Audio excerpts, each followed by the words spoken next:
আসসালামু আলাইকুম। Hello everyone, কেমন আছো সবাই? আল্লাহর অশেষ রহমতে নিশ্চয়ই ভালো আছো, সুস্থ আছো। আমরাও ভালো আছি আলহামদুলিল্লাহ। ওয়েলকাম করছি ডেইলি একটি নতুন ব্লগে। বিসমিল্লাহির রহমানির রহিম। সবাইকে জুম্মা মোবারকের শুভেচ্ছা। তো আজকে তোমাদের মাঝে শেয়ার করব রমজানের আগে শেষ শুক্রবারটা কিভাবে কাটালাম, এছাড়া রমজানের কিছু বাজার গুছিয়ে নিলাম। তো এটা কিন্তু বৃহস্পতিবার বিকাল থেকে আজকে ব্লগটা শুরু করেছি। আর এই যে দেখো, সূর্য ডুবে যাচ্ছে, সূর্যটা একদম লাল হয়ে আছে, ক্যামেরায় বোঝা যাচ্ছে না, কিন্তু এই সূর্য ডুবার দৃশ্যটা কিন্তু খুবই ভালো লাগে দেখতে, তাই তোমাদের মাঝে একটু শেয়ার করলাম। আর এদিকে এই যে আরাফের পাপা ফেরার পথে মা ছেলের জন্যে এই যে পাকোড়া নিয়ে এসেছে। তো এই পাকোড়াগুলো খেতে খুবই ভালো লাগে আর খুবই ক্রিসপি। আর এই যে শুকনো মরিচটা দিয়ে খেতে কিন্তু খুবই ভালো লাগে। তো আরাফ কিন্তু আমাকে মরিচ খেতে দিচ্ছে, ও পাকোড়াগুলো খেতে দিবে না। এত দুষ্টু, দিন দিন কি বলবো, এত দুষ্টু হচ্ছে। তো মা ছেলে কিছুক্ষণ দুষ্টামি করে নিয়েছি। আর এদিকে এই যে রমজানের কিছু বাজার এনেছে, তো অল্প কিছু বাজারই সাধ্য মতো আর কি, আলহামদুলিল্লাহ। আর আমাদের নিম্নবিত্তদের তো নুন আনতে পান্তা ফুরায়, এমন একটা অবস্থা। তো যাই হোক, বাজারগুলো তোমাদের মাঝে শেয়ার করছি। এছাড়াও আরও কিছু বাজার এনেছিল, সেগুলো আসলে তোমাদের মাঝে শেয়ার করা সম্ভব হয়নি, কারণ দেখো আরাফ প্রচুর বিরক্ত করে যখন আমি বাজার গুছাতে নেই, যার কারণে আমি কিন্তু সবসময় তোমাদের মাঝে শেয়ার করি না আমি বাজার গুছানোটা। তো যখন একটু সম্ভব হয় তখন চেষ্টা করি শেয়ার করার জন্যে। তো খুবই কিন্তু দুষ্টামি করছিল আরাফ। এদিকে যেগুলো একদম বিশেষ প্রয়োজন সেগুলোই এনেছে।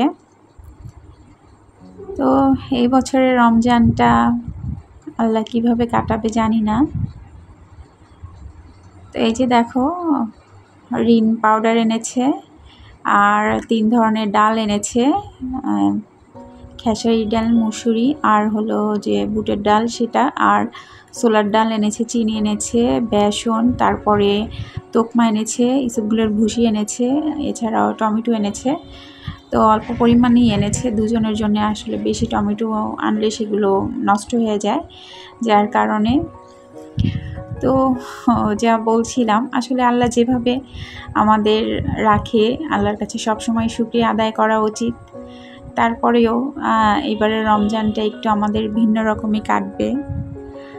আসলে মানুষের সময় সব সময় একরকম যায় না, তারপরেও অনেক সময় আমরা বিপদ আসলে, কষ্ট আসলে আমরা ভেঙে পড়ি। এটা আমিও হই, কিন্তু আবার মাঝে মাঝে আবার নিজেকে সান্ত্বনা দিই যে আল্লাহ আসলে আমাদের পরীক্ষা করেন, বিপদ আপদ দিয়ে আমাদের ধৈর্যের পরীক্ষা করেন। তো সব সময় কিন্তু আমরা যতই সমস্যায় থাকি না কেন, আল্লাহর উপর ধৈর্য রাখতে হবে, বিশ্বাস রাখতে হবে, ধৈর্যহারা হওয়া যাবে না। আল্লাহ যা করে অবশ্যই কিন্তু আমাদের ভালোর জন্য করে। তো আসলে এই কথাগুলো বলছি কারণ আরাফের পাপার একটা ভুল ডিসিশনের কারণে আসলে আমাদের জীবনযাপনের মানই অন্যরকম হয়ে গেছে, সব কিছুই চেঞ্জ হয়ে গেছে।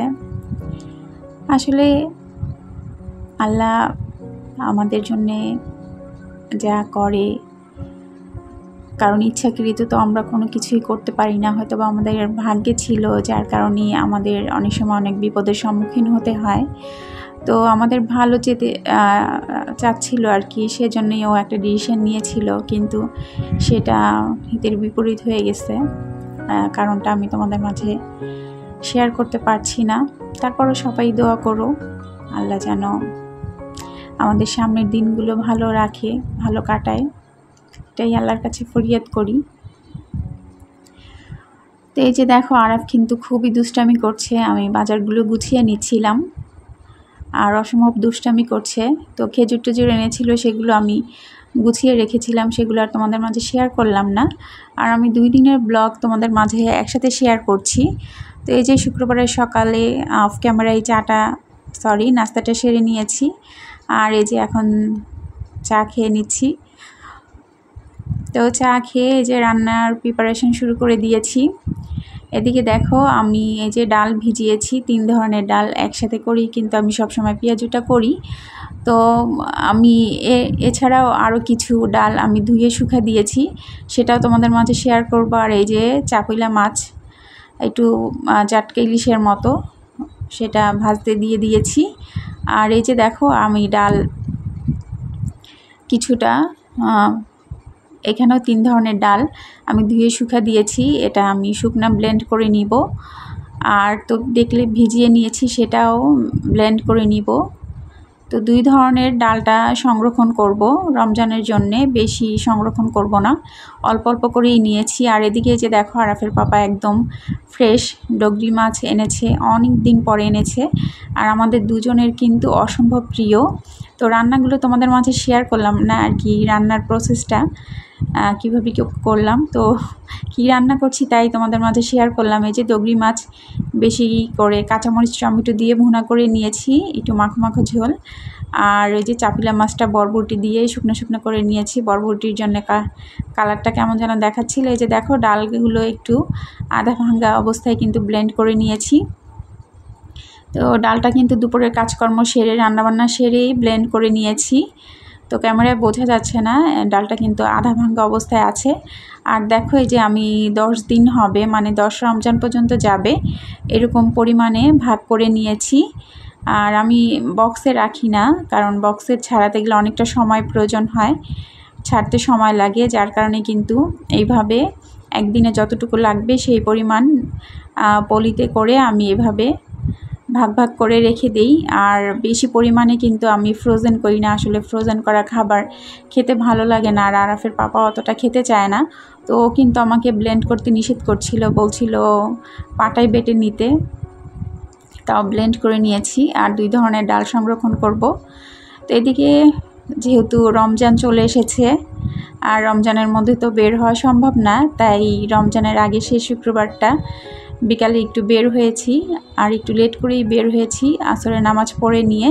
তো এই যে দেখো শেষ বিকালের দিকেই, আর আরাফ এই যে নৌকার যে নাগরদোলা আছে সেটা দেখে ওঠার জন্য খুবই বায়না করছে, ও সেটার মধ্যে উঠবেও, কিন্তু আগে কখনোই নাগরদোলা বা নৌকায় ওঠেনি, এই প্রথমবার আমার বাবাটা আজকে নৌকায় উঠবে, তোমাদের মাঝে এই যে শেয়ার করছি। তো দেখো কত পাকামি করছে। তো বেশি লোকজন ছিল না, আর ও উঠেছে, অন্য কাউকে উঠতে দিবে না, ও আর ওর পাপা বসেছে। তো আরেকটা এই যে একটা ছোট্ট আরেকটা মামুনি এসে বসেছিল, তো কেউ কিন্তু উঠতে দিতে চাচ্ছিল না, নেতামি করছিল, আমাকে বলছিল মাম্মা এসে বসো। তো খুব কিন্তু এনজয় করেছে বসে বসে, একটুও ভয় পায়নি। আর এই যে দেখো গাড়ি বাস, আমি শেয়ার করব কোনো এক ভিডিওতে তোমাদের মাঝে, ও যে ওর সব ধরনের গাড়ি আছে, বাস আছে, মানে বাহিরে বের হলেই ওর বাস লাগবে। তো এই যে বাস কিনে নিয়েছে, কিন্তু তারপরে কিন্তু তার আবার প্লেনের দিকে চোখ পড়েছে, প্লেন কিনবে। তো অনেক বুঝিয়ে বাজিয়ে সেখান থেকে নিয়ে এসেছি, কি বলবো, বড় হচ্ছে আর দিন দিন তার বায়না বেড়ে যাচ্ছে। এই যে দেখো প্লেন কেনার জন্য বায়না করছে, বাস কিনেছে মাত্রই, এখন আবার সে প্লেন নিবে, প্লেন কিন্তু বাসায় আছে। যাই হোক, এদিকে আমি এই যে ফুচকাটা যেহেতু রমজানে আর খেতে পারবো না, তাই আর প্রচুর কিন্তু ভিড়, আমি এর আগেও শেয়ার করেছিলাম, সিরিয়াল ধরে দাঁড়িয়ে থাকতে হয়, অনেকক্ষণ অপেক্ষার পরে পেয়েছি। যাই হোক, ফুচকা খেতে খেতে তোমাদের মাঝ থেকে বিদায় নিয়ে নিচ্ছি।